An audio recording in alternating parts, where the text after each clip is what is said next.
Welcome to episode 614, HarryStine, Seed King from Iowa. This is an outline of episode 614.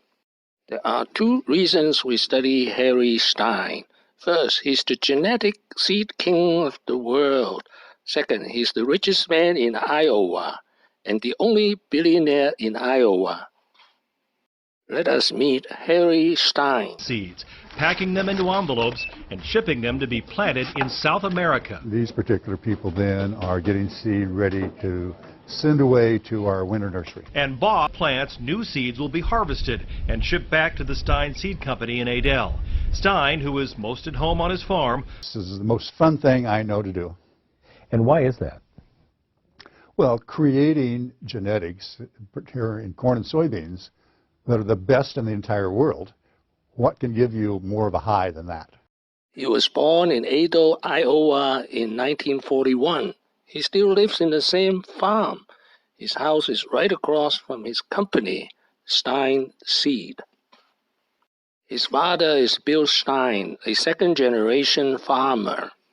Who we are or what we are. Stine grew up right here in Adel on a 180-acre family farm. Now there are 15,000 acres here, and he runs the largest private family seed company in the world. He was not born smart. Fortune all the more unusual is that he's dyslexic and a bit autistic, but he's got an almost savant-like ability to absorb thousands of pages of hybrid soybean and corn seed data.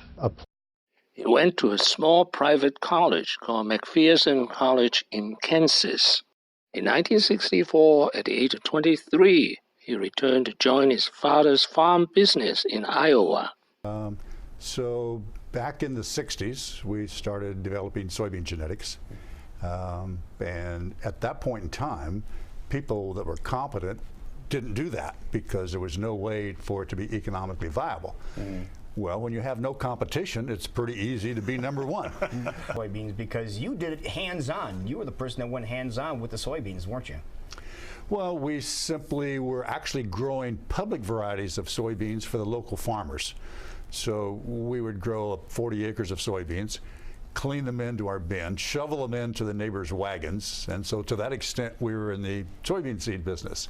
And then I thought, well, if we develop these genetics ourselves, that would be better. So we just simply started out very, very slowly, very, very small, and it's gradually grown over time. Well, A tour around Stine Seed.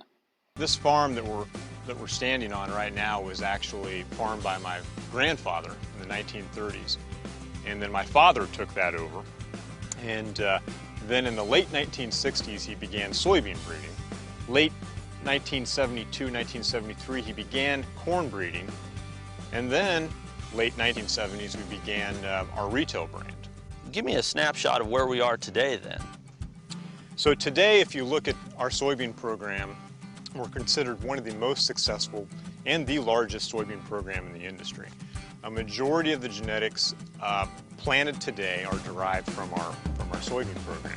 If you look at our corn program, 75% of the corn that Stine brand sells today is a proprietary hybrid that has an inbred line that has been developed in our corn breeding program.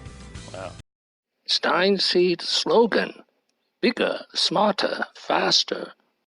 In 2019, after working 55 years on Stine Seed, HarryStine is the richest man in Iowa with a net worth of $5 billion. Stine Seed is the largest privately held seed company in the United States. HarryStine believes the future of Stine Seed lies in biotech research. Now, the three secrets of his success: logic, common sense, and how badly you want to win. People have extremely expensive things. It's almost repulsive to me. Having fun, working hard, and not spending money seemed to be the secret to his success. It's a matter of logic, common sense, and how badly you want to win. What have I learned today? Iowa, a state I visited once, where there are more pigs than human beings. HarryStine has built a global genetic seed empire. Thank you for watching. Please subscribe and leave your questions and comments below. My next video will be HarryStine 8 Lessons. Wishing everyone peace and prosperity.